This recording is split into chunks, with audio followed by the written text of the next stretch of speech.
kaget dewe. Saben tembungmu gawe rasa penasaran.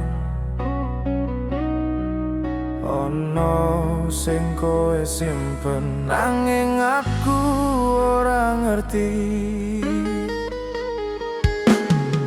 Dewe wes suwe bareng tahun demi tahun, seneng lan susah wes tak rasa kakek kabeh.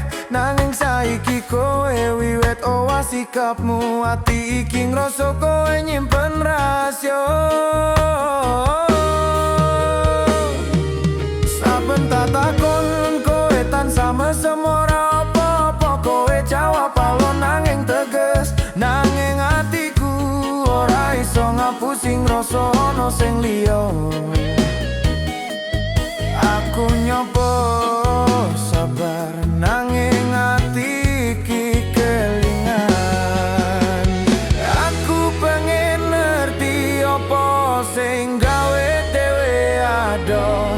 Senajan kowe ora trito, aku tetep nenteni. Ati kelingan tresnaku ora luntur.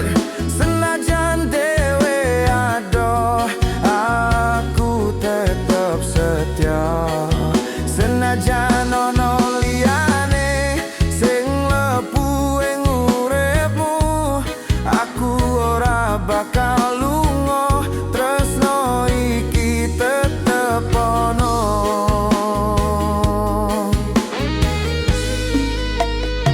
Saben wengi aku ngelingi sliramu.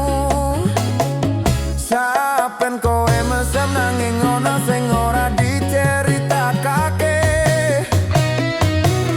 Aku ora pengen nesu, aku mung pengen ngerti. Nanging kowe tetep ora apa-apa, ati iki kelingan.